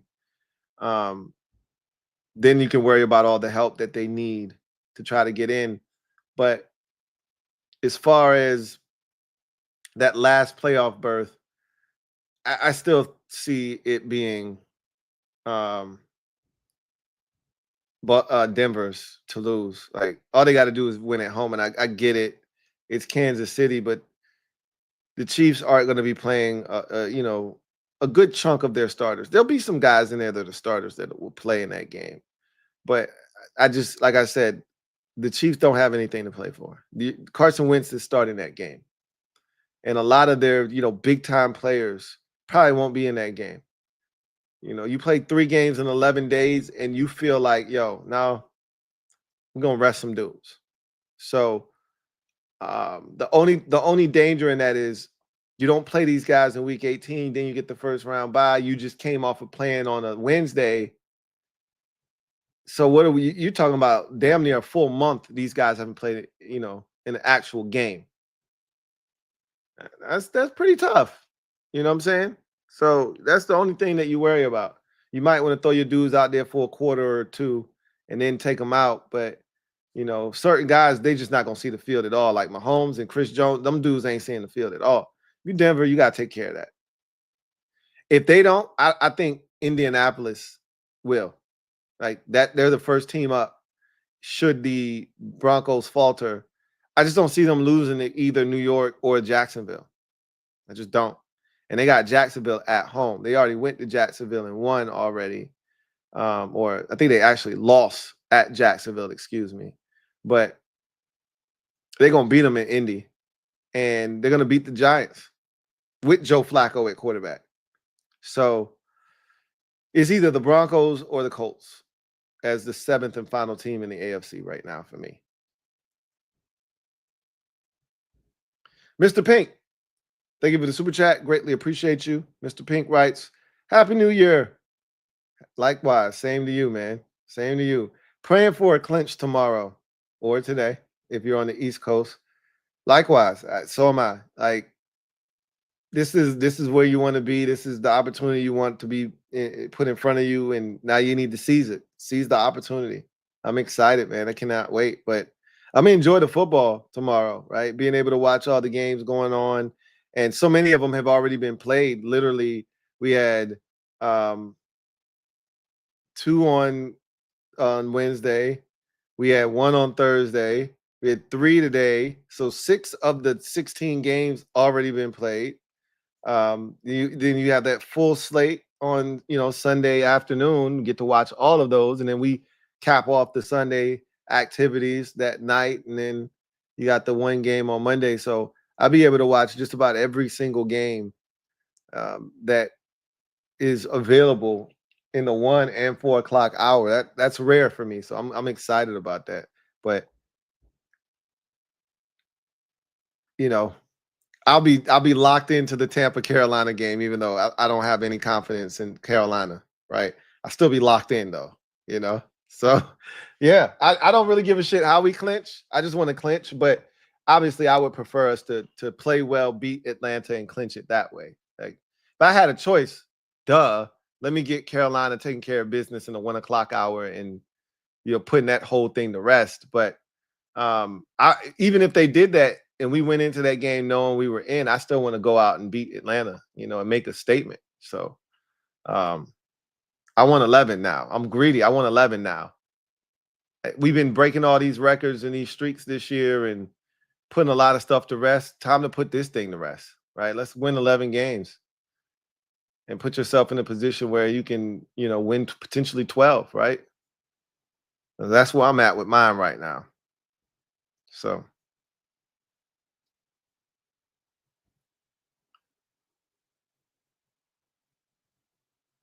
let's see. Where we go?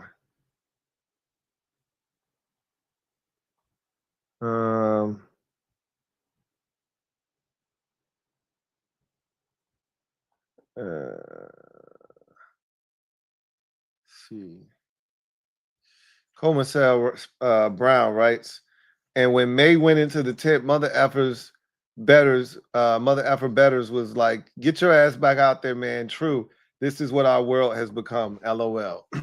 I saw a lot of people complaining about fantasy football because, you know, this is the championship weekend in most fantasy leagues. This week 17 is because you don't like the fantasy season ending in week 18 when a lot of teams are resting starters and things of that nature. So a lot of times your fantasy championship is in week 17. Well, a lot of stars are out with these Christmas games. A lot of things were altered, schedules were altered. And I saw a lot of people complaining about the fantasy, you know, championship games that are being played.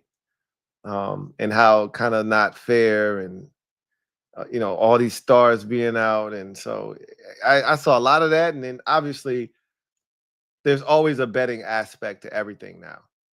You know, in-game bets, you know, are all the rage now. People are, you know, parlaying this and parlaying that. And so, yeah, that's just the nature of the beast now. That's where we are in our society. So Jado writes, I'm ready for Sunday night. As am I. As am I. I'm really looking forward to Sunday night. Bart Scott. Can't wait. Captain Obvious. Thank you for the super chat. Greatly appreciate you. Captain Obvious writes, is this our best team since 91? Is this our best team since 91? Okay, so it's different. That's a very layered and complex and convoluted question because morale-wise, without question, you know, organizationally, without question, right? Morale being the culture that's been set. No duh, right? Quarterback, it's the best ever, right? You probably got to go back to Joe Theismann '83 when he won league MVP. I think he won it in '82 though, but yeah, like you got to go all the way back to having Joe Theismann as your franchise quarterback. The last time that we were actually this good at the quarterback position. But roster-wise, we've had better rosters than this group, you know. But coaching, yeah. But roster-wise, the 99 roster was better than this roster, if you ask me. We had some talented rosters that didn't achieve, you know, some of those years, but the 04 roster was the 05 roster was better than this, if you ask me. The 2015 roster was better than this one.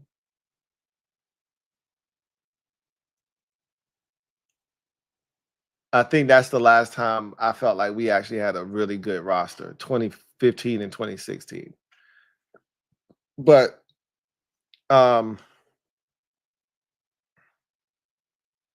this team is if you're just talking about like belief and, you know, culture and the quarterback, and you put all those things, yeah, it's the best since 91. But from just a strictly roster perspective, we're not even close. That's the thing. We're just starting. Remember, that 91 team was the culmination of a decade of dominance, you know, kind of just coming to a head, right? And you think about some of those other teams I named from a roster perspective, you know, talented teams with veteran players, etc. This is a young team, first year of a recalibration. We have no business being where we're at, but here we are. Look at us. Look at us. Let's see.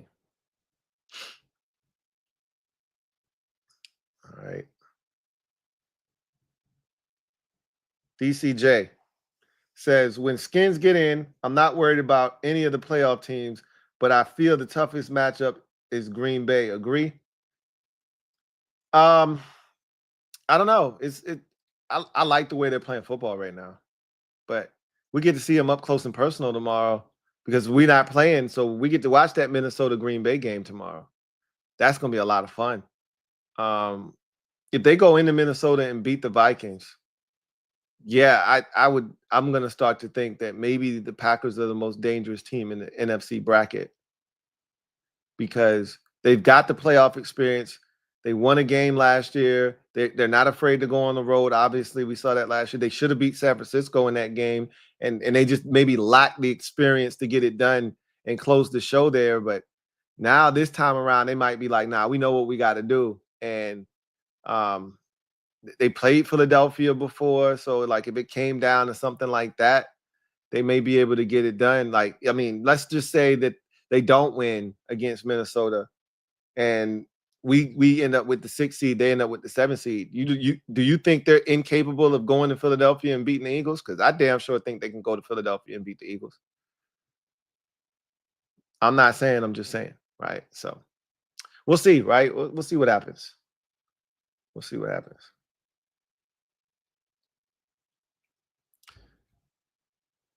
Bryce Flanders, thank you for the super chat. Greatly appreciate you. Bryce writes, what do you think about drafting a tight end round number 1? I'm not the biggest fan of drafting a tight end in round 1, but if the guy is like Brock Bowers was worth drafting in the first round, like if you find one of those types of dudes, you pull the trigger. Like, I wasn't a fan of Kyle Pitts being drafted where he was. I thought Atlanta needed to draft a quarterback. But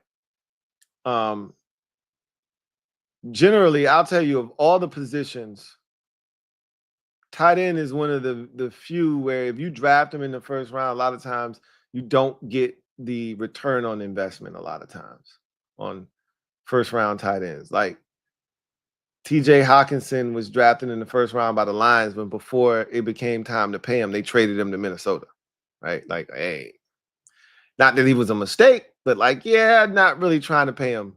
You can have him.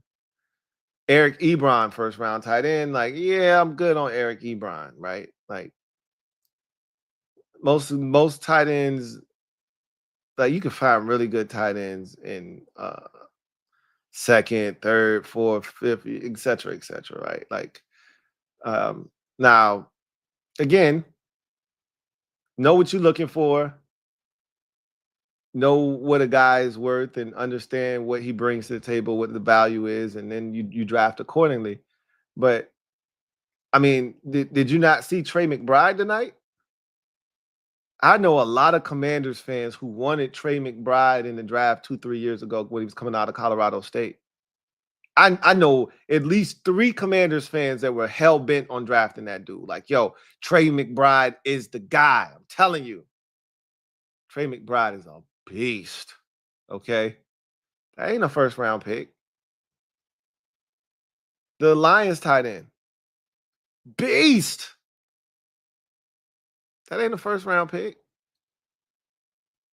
George Kittle, beast. That ain't a first-round pick at the tight end position. I could keep going.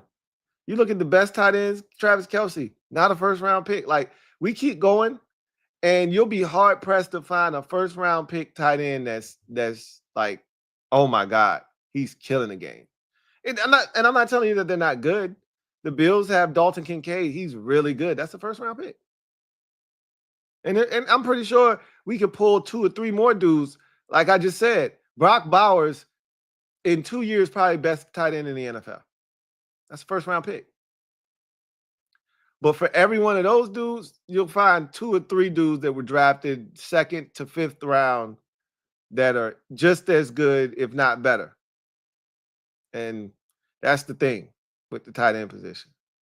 So I'm open to it. Like the Penn State kid, he looks like a winner, right? Winner, chicken dinner. Like, I would love to add a dude like that in the mix, but to me, that's a luxury, drafting a tight end in the first round. And if you're in a position to do that, knock yourself out. We need stuff. And if you're telling me that the best value is the tight end, okay, I'm with it. But if there's a tackle there, if there's a corner there, if there's an edge rusher there, these are positions that I think are of higher value, that are bigger needs for the Commanders. And so, again, you might just be asking me a general, vague question about drafting a tight end. You may not be talking team specific. But if you are talking about the Commanders in particular, we got other pressing needs. And so if the tight end is the best value, then take him. Like, I'm never going to reach because of a need. That's what Rivera did for years, which is why none of his draft picks are still here. He reached for needs, or, oh, we need turnovers, so we're going to draft the guy that had the most turnovers in college football last year, instead of taking the best corner, which is what we needed, a corner. So we need a linebacker, so he reached for Jamin Davis instead of just drafting the best player available. There were good second-round linebackers that year. You didn't need to do that. And there were other guys like JOK that you could have taken if you were going to spend a first-round pick. But again, I just want him to do the right thing, the responsible thing. And that might be drafting a tackle or a corner or an edge rusher or even a receiver. But I digress. Let's see. Got a super chat here from Ray M. Thank you for the super chat. Greatly appreciate you. Ray writes, "Hey, Lou. What's up, Ray? We got one of them ones, and our window is wide open for the next few years. Can't wait to see AP cook the next few drafts, build around them, and be contenders. Hashtag raise hell. Hashtag I got 5 on it." Yeah, man. This is going to be fun. I'm going to just, like I told y'all, just lay back, kick it, and enjoy the ride. Just do that. Like, don't try to rush this. You know, it's almost like having kids. You want them to be older, but at the same time, you don't want them to grow up too fast. You want to enjoy it. I'm going to just enjoy this. And I told you, it'll never be like this again. This year, there were no expectations. You just went in saying, hey, I hope we got us a quarterback. And you're in that honeymoon phase. Anything that happens at this point is found money. You're excited about the future. And, you know, most fans are just happy to be here. Like, obviously, you want to do damage, but you're just happy to be here. This is the last year you're going to feel like that. There are now going to be expectations moving forward. You expect this team to win. You expect them to build off of what they did this year. You expect them to be in the playoffs. And now you're not just satisfied with getting to the playoffs. You want to win the division next year. You want to host a playoff game. You want to win some games in the postseason if we don't accomplish that this year, et cetera, et cetera. You'll never be content with, hey, man, this is fun, yada, yada, yada. Like, that's a first-year thing. When that first year that you're good, you're just excited about exceeding expectations. It'll never be like this again. This is why this year is so much fun. Because I've been through this enough. Been through this with the Grizzlies, been through this with the baby Braves. I know what this is like. That's why this is so much fun. But Chef P is going to cook up this offseason. And I mean, just look at what he did in just one short year. Now give him another draft. Give him another free agency period. And watch what he does. I'm excited, man. I'm excited too. I'm excited as well.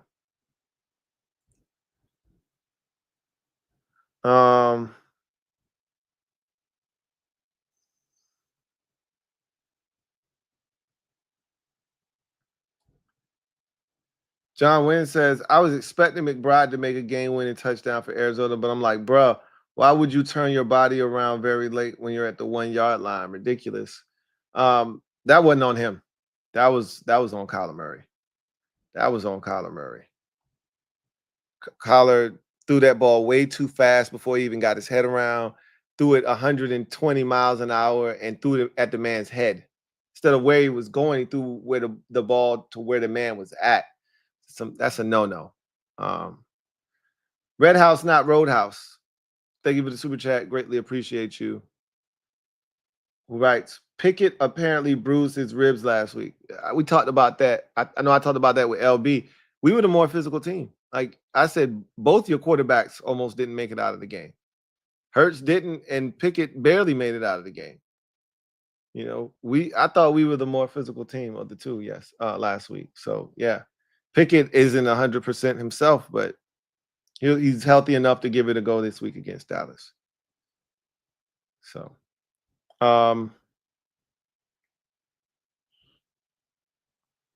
Ebat Shamim writes, a bit of a random question since you don't stream yourself watching games, but you are a fan. Who gets loud when watching the games, or are you more calm?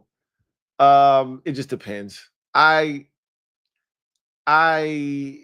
So when I'm watching our games, I'm actually pretty calm. Like inside, I'm a mess, but outside, I'm calm. You know, my wife is loud and, you know, like she can't watch games. She's not built for it, you know. So when she is around, she's making enough noise for both of us. You know, she's living and dying on every snap. It's 2nd and 7 and she's snapping. I'm like, it's 2nd and 7 with 13:26 left in the first quarter. What are you doing? Just relax, right? I'm pretty calm watching Commanders games for the most part, unless something egregious happens or a big play. But even when big plays happen, I'm chopping it up with the mob, so I'm still pretty calm. But when I'm watching other teams play, it's crazy. That's when I'm really loud, or I'm like, really animated, because I'm not as nervous, so I'm allowed to kind of just be free.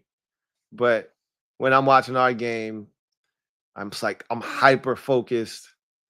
I'm nervous, and less nervous, more anxious. I'm more anxious. I wouldn't say nervous.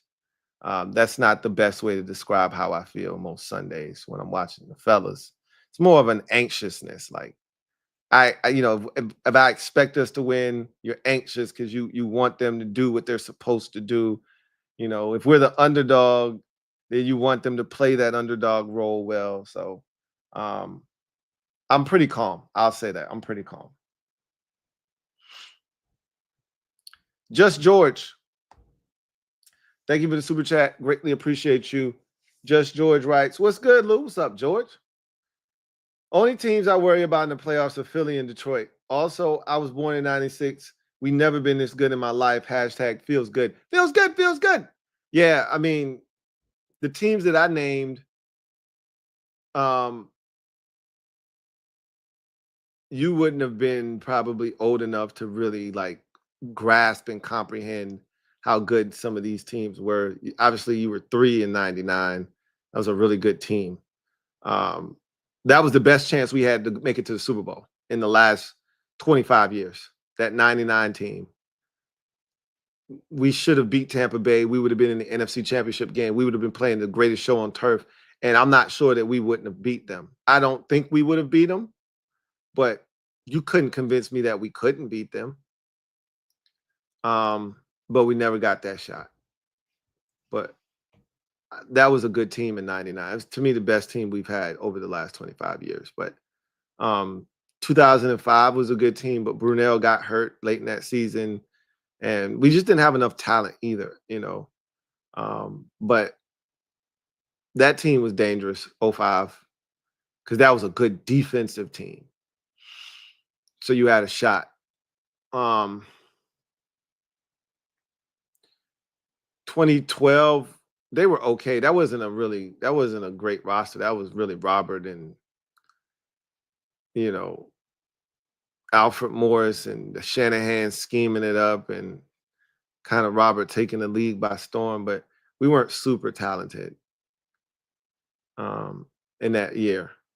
It wasn't until 2015 and 16 when we got super talented with Deshaun and Pierre and, Jamison Crowder came on board and, Jordan Reed came into his own. And that's when you really started to see the talent manifest itself. But we didn't play good defense then either. So This is the first time where the defense isn't half bad. You don't have a ton of talent, but you got Terry and Ertz, and Jaden Daniels is the biggest thing that makes this team different. Because when you got one of them ones, you got shot, man. He elevates the play of everybody. So, and it's a well-coached team. It's a very well-coached team. And I get that you're not really worried about anybody but Philly and Detroit. But anybody can get got this time of the year. So, but those are the two best teams. I mean, and don't sleep on Minnesota. I know it's easy to do because they got Sam Darnold, and we keep doing this Sam Darnold thing, but bro, they 13-2. Like at some point, you just got to be like, yo, Sam Darnold is having himself a year, and maybe this is who he is moving forward. Like some guys get it later than others, and maybe the bulb has finally come on for Sam Darnold. Like maybe this is who he is moving forward. Maybe not. Maybe he's having a Case Keenum moment like Case Keenum did in 2017 with the Minneapolis Miracle and all of that shit. And then the next year, Denver gave him a nice 2-year contract and he went back to being ass. Maybe that's what this is. But you got to respect it in the moment. Whatever the hell it is, you got to respect it because clearly it ain't a fluke. You don't go 13-2 on some fluke shit. And there's been a lot of games where Sam Darnold had to go take them down the field on a game-winning drive. He just did the shit last week against Seattle. So we can't even act like, oh, the defense is carrying Sam Darnold. Nah, Sam been he did the shit against Arizona. Like he's done it multiple times this year where he had to take them down the field in a game-winning situation, and he had to make it happen. And he's done it. So yeah, I don't think you can sleep on Minnesota either. Feels good though. To have one of them ones, to be in the position that we're in now. We just got to close the show. Red House, not Roadhouse. Thank you for the super chat. Greatly appreciate you. Red House, not Roadhouse. Double up. Who writes? Bears Seahawks game was bad. I like Caleb, but wow. Yeah, it was pretty bad. That was the worst game of the season by far. I mean, we've had some, no touchdown clunkers this year, but that one took the cake. 6-3. Yeah, that one. That was really reminiscent. I know none of you watched this game last year, and bless your heart. But the Patriots and the Chargers played a 3-0 game last year. 3-0. This was reminiscent of that. It was bad. It was bad, man. But at least the Patriots Chargers game last year wasn't on national television. That Bears Seahawks game was on national TV for everybody to see. And that Patriots Chargers game was playing in like 30 mile an hour wind gusts in that game. There was no such wind gusts, no inclement weather, no excuse for the Bears and the Seahawks to combine for 9 points. That shit was hideous. But hey, somebody won and somebody lost. That's all that matters, as I always tell y'all. But I digress. Time to get out of here. We almost at the 2-hour mark, which is way past our limit here. But it was a unique show, triple header. We broke down all the games. So just to quickly recap, Chargers take care of the Patriots in the first game of the triple header, 40-7, clinch a playoff berth. Congratulations to the Los Angeles Chargers and their fan base. They deserve this. Now the question is, how high can you go? Right? Can you get to 5? Because if you get to 5, I see you winning a playoff game. You remain at 6, and there's a chance you could still win a playoff game, but it's a lot less likely.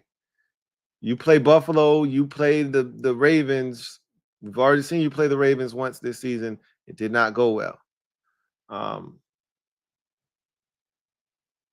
remember Khalil Mack saying Derrick Henry wasn't anything special. We might see y'all again. And I was like, yeah, I wouldn't have done that. Really didn't see the value in that. But I remember, I think I told y'all, I said, I think this is a first round matchup. I think I told y'all that. I think we're going to see this matchup again. But that doesn't bode well for the Chargers. I'll just say that. Your goal is to get to number 5 because you can beat Houston. I think anybody that's in the playoffs wants Houston in round 1 because they look very vulnerable. Chargers take care of business, clinch their playoff berth, and now have their eyes set on the 5 seed, but they're going to need a little help to get that done. Patriots, yeah, Drake Maye, solid, but again, a lot of work to do for that football team. Got to get some talent around that young fellow, but today was pretty ugly, I must say. The second game was the game of the day. Broncos, Bengals. We kind of knew that of the 3 games, that one was going to be the most compelling. The nightcap had more on the line, so that's why that one. And I told y'all what the 3 games would be. You know, I went over the 5 games that the NFL had at their disposal. I said they're going to take this Commanders-Falcons game, probably flex it to Sunday Night Football, which they did. I said, which leaves you with, you know, the other 4 games. And I told you the best 3 options would be the 3 that they picked. And I said the order in which they would be played was the way that they were played today, with, you know, Chargers and Patriots being the first game because it had playoff implications for the Chargers. Bengals and the, you know, Broncos, playoff implications between the 2 teams. And then the nightcap was huge because, you know, the Rams win and they could clinch, you know, by the end of business tomorrow. They lose that game and you set up a situation where it's winner takes all in week 18. So that Broncos-Bengals game felt like a playoff game. The intensity, the environment, the back and forth, the ebbs and flows, the big plays being made, the missed opportunities, everything about that felt like a big game.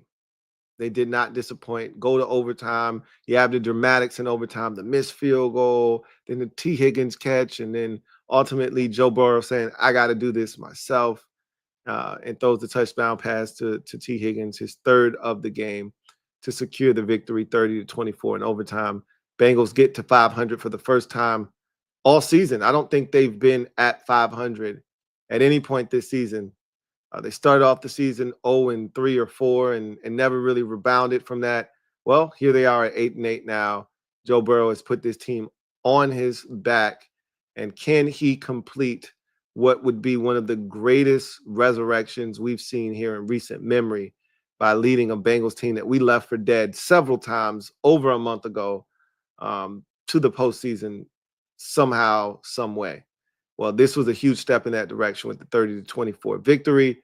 For the Broncos, tough loss, you know, hard fought, had opportunities, didn't get it done, but you still can clinch next week, you know. And so as much as you're going to lament the missed opportunities and everything being right there in front of you, just get done next week. And all of this is a moot point, right? Tough loss, though. Bo Nix played well, but didn't play well enough to get them the win. I thought they should have gone for 2, but that was just me, right? And I trust your defense. They got one of the best defenses in football. Defense stood up, got them a stop to kick off overtime and gave them the football. All they needed was a field goal. Couldn't get it done. So I would have gone for 2, but I get it. And the defense made him right. The offense just didn't pay it off. So they dropped to 9-7 to the Broncos, and now they got to fight. Go into week 18, and now they got to fight for that last 7th and final playoff spot in the AFC. Again, we'll make for compelling theater next week. And then your nightcap, 13-9 victory for the Rams. Another low-scoring affair that the Rams find a way to win. I think it was 12-9 last week, if I'm not mistaken, against the 49ers. This week it's 13-9. A win's a win in the National Football League. So they got it done again, but it wasn't pretty. And they probably should have lost this game. The Cardinals I'll just say this: the Cardinals outplayed the Rams in this game, but the team that plays the best doesn't always win. They're not always rewarded with the dub. And Murray's interception that he threw on that final possession, backbreak. That's a hell of a play by Ahkello Witherspoon too, to catch that football, not really let it hit the ground. Not, it did touch the ground, but it was definitely in his possession when it touched the ground. So just a hell of a play there to preserve the victory. 13-9. They're now 10-6 are the Rams, and they're in the driver's seat. They're in the driver's seat. Going to need some things to happen for them to clinch the division without having to see Seattle next week to do so. But even if that doesn't transpire, you're at home with a chance to sweep the Seahawks. Got to take advantage of it, right? So Arizona dropped to 7-9, and that's a bitter pill because they were looking to finish this season up strong, over 500, finish with a much better mark in the division than they had the year before, and really kind of build off of, what they had done the first 2 years under, Jonathan Gannon. But this one stings because you had it, it was there, and then it wasn't. Trey McBride is a beast. But unfortunately, that last pass, he didn't have a chance. Off his helmet and ultimately picked off by Ahkello Witherspoon. So I digress. Want to give a quick shout out to BetUS for sponsoring this stream. If you haven't already done so, head over to BetUS, check out the site. A lot of good stuff, man. Futures, in-game bets, all of that good stuff. Got a prop builder that I've talked about numerous times. Really good stuff over there that they're doing. So check them out, betus.com, and then use the promo code YouTube150. Get your 150% sign-up bonus on your first deposit up to $2,000, 125% sign-up bonus on your next 2 deposits up to $2,000 when you use the promo code YouTube150. So you guys, get out of here. Enjoy the rest of your evening, whatever's left of it, and then we will reconvene tomorrow. I'll see you tomorrow. It's only one sleep away.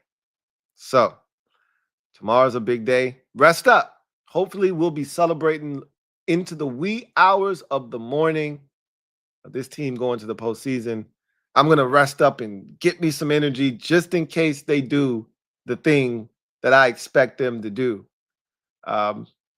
If they don't, well, we'll be in the same position the Denver Broncos are in. But let's not leave it to chance, right? Take care of business. Opportunities there, seize it. Looking forward to chopping it up. Whether they do or not, you know where to find me.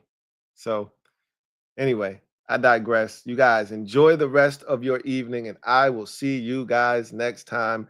God bless and good night.